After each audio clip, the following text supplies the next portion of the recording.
Hey, welcome to Graphic Policy of GP TV. I'm right in my hands. It's Ms. Davis from Fantagraphics, Graphic Biography. This is interesting. It's written by Sybille Titeux de la Croix. I'm totally sorry if I butchered. I know I butchered that. And then the artist is Ameziane, translated by Jenna Allen. I'm sure I butchered those names, and I apologize. I really apologize. I'm just not really good at that. So this is all about, this is all a true story. It's a graphic novel about Angela Davis and her struggles. She was an activist, professor, prison abolitionist in the 60s. She had some charges trumped up by the government to try to basically shut her down. And had to fight it and kind of suffer a lot of indignity in jail. So basically in 1971, the FBI put her on the most wanted list because they alleged she orchestrated a courtroom gunfight. The gun, I think one of the guns was like registered to her, basically, is what the entire thing was to get her busted. She was very, very outspoken. Wound up going to prison, fighting, and then in 1972 was found not guilty on the charges. This is all history. I'm not exactly spoiling anything. So this is really just about her fight for injustice, and it's an interesting read.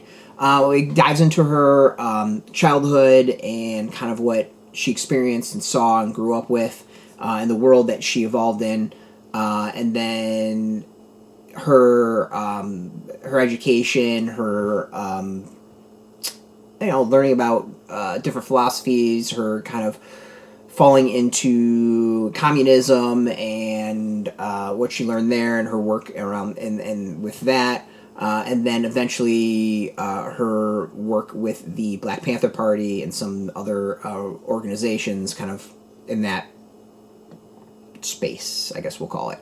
It's a very interesting read. It's one where I think it gives kind of good highlights, I think, of Angela Davis's life. I don't think it's necessarily a good narrative. The art is amazing, and the reason I would say it doesn't do a great narrative is I don't think it does a great job of, especially in her adulthood, of really tying in what was going on big picture with certain things that were mentioned. There's moments that are brought up in history that I'm like, I think I know that. Like, I think I saw this in Black Klansman. I think I saw this in whatever, some other film. And, I think I saw it in this, or read this in this, biography or graphic novel or whatever. And it's that type of thing where you're sitting there where it brings up the dots, but I don't think it quite connects the dots as much as it should. There's also a lot of, and it says in the beginning that, while it's based off her life and, a lot of facts, there's also some, loose narrative uses. And I think the loose narrative stuff doesn't quite fly and isn't quite as good as it could be or as it should. So while the authors attempt to make this graphic biography as factually accurate and honest as possible, some standard literary devices have been used to help telling Angela Davis' story. They include the creation of composite fictional narrators such as her young friend Linda and the journalist June. And I think both of those were kind of I don't see what maybe the journalist June really brought to the story, and I'm not quite sure what this composite friend of Linda in the beginning really helps, where it creates a disconnect of someone telling Angela Davis's life as opposed to telling Angela Davis's life from Angela Davis's perspective.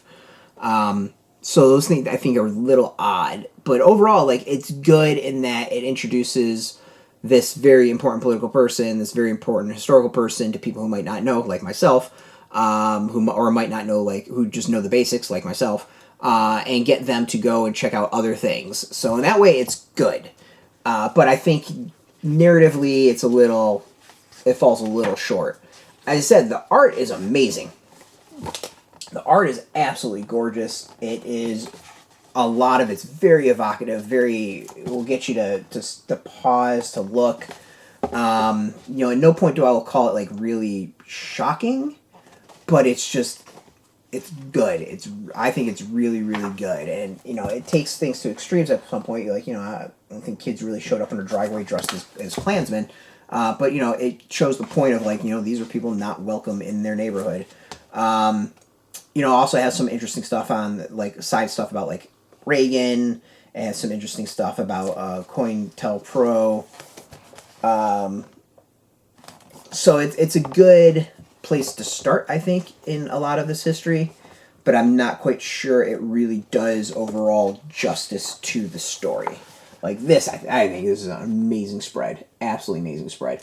So yeah, like it's a little disappointing, but especially since there's been such solid biographies out there when it comes to graphic novels, but I think it's still a good one to read to get caught up on Davis's struggle, and what was really going on in history, and it does, you know, it does touch upon some other interesting facts and things out there. So a bit of the mixed bag, I'll be honest. Yeah, and it's interesting. You know, there's some historical notes in the back. Throughout the book, there's a little bit of history here and there. I think there's a bibliography in this one. Yeah, there's a bibliography in here too, and some books, as well as some information at the end about like the struggles that still continue, especially the imprisonment rates.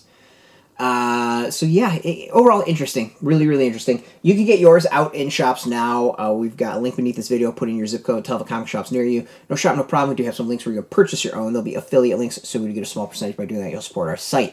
And speaking of support, I want to, of course, thank Fantagraphics for hooking us up with this review copy, and of course, thank you all for watching.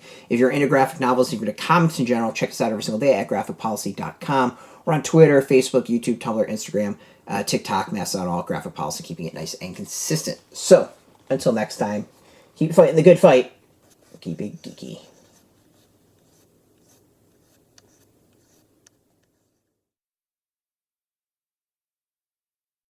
Hey, thanks for watching the previous video from Graphic Policy Television. Just by watching, you help support our site. Thank you so much. Now, if you're watching these videos, you probably care about geeky things like movies, television, comic books, toys, games, video games, you name it. You can go and subscribe right now to our YouTube channel to stay in touch and catch all the new videos, or check out our website at graphicpolicy.com. There's a nice link on this end of the video. But as always, thank you for watching. Keep on rocking and keep it geeky.